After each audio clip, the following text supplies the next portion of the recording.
This episode of On the Record is brought to you by Associated Equipment Distributors. I'm Executive Editor Kim Schmidt. Welcome to On the Record. Here's an update on what's currently impacting the ag equipment industry.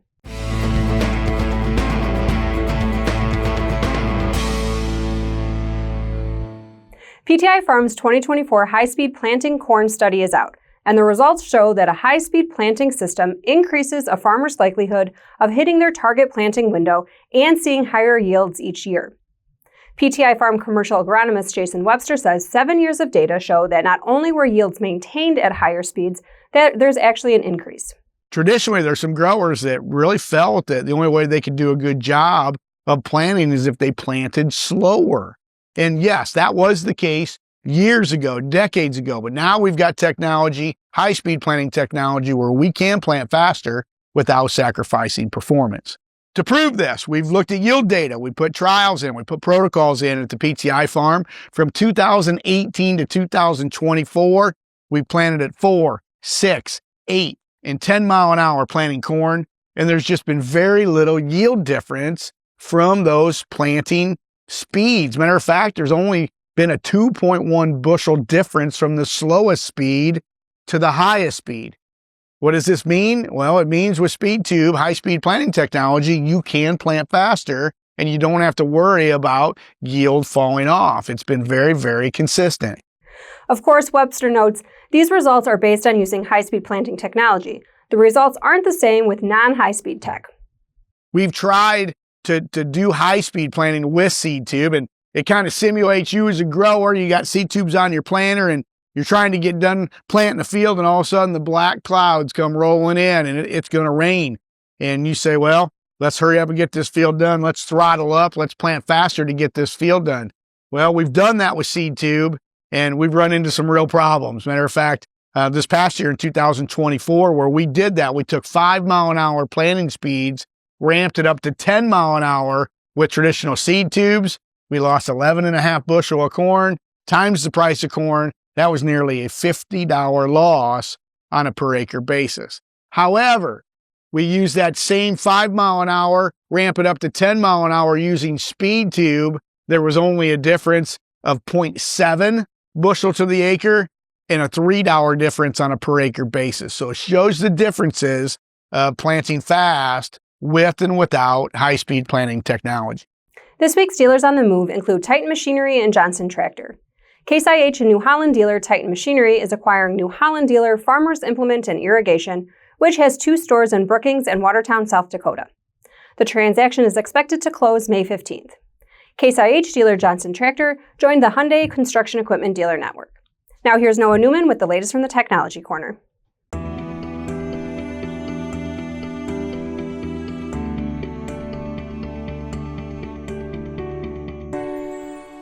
Thank you very much, Kim. Let's head south to the Farm Equipment Manufacturers Association Convention, which took place in Fort Myers, Florida. Now, we caught up with Mock CEO Colin Hurd after his Technology Council presentation, and he told us one of his goals with the presentation was to really help manufacturers incorporate more technology into their equipment, because that's where he sees the industry headed in 5 years. Well, I think we saw a glimpse into the future this morning, right? We saw a robot, but really what it was is a farm implement, okay? So historically, you don't think of farm equipment manufacturers. If you ask a farmer today, tell me about farm equipment manufacturers, they're not going to use the word robot, right? I think in the next 5-10 years, the word robotics and farm implements are going to be a lot more synergistic, meaning that there's just going to be a lot more automation. So one of the things that some of the speakers in the tech track this week talked through is, how do you make decisions on an implement? How do you augment an operator's job and make an implement more intelligent to do a job better, more efficiently, and really scale that across an operation? And that's really cool. I think we're going to see a lot more of that. Fundamentally, that's robotics, right? Yeah, and Colin says it's really important for some of these companies and dealers to start rolling up their sleeves and learning about the new technologies and products that are hitting the market. In the Technology Corner, I'm Noah Newman. Back to you, Kim. Thanks, Noah. As of April 23rd, corn prices were $4.72, down $1.10 from our last episode 2 weeks ago. Soybeans closed at $10.40, up 28 cents, and wheat closed at $5.28, down 14 cents. Dealers have been reporting their used equipment inventories as too high for over a year, but the latest market report from Tractor House suggests some improvement. Tractor House reports that while used combine inventories in the U.S. were up 1.6% month over month in February, they were down 5.8% year over year, maintaining a steady trend. However, in AEI's latest dealer sentiments and business conditions update, a net 67% of dealers reported used combine inventories were too high in February versus a net 30% who said their inventories were too high in January. In March, there was $2,212.9 million worth of used combines for sale in the U.S., according to Tractor House data. Of that, John Deere and Case IH branded combines accounted for $2,067.2 million, up from $2,057.3 million in February.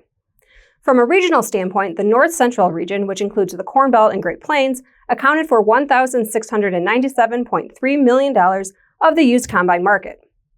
One of Tractor House's key metrics is the Sandhills Equipment Value Index.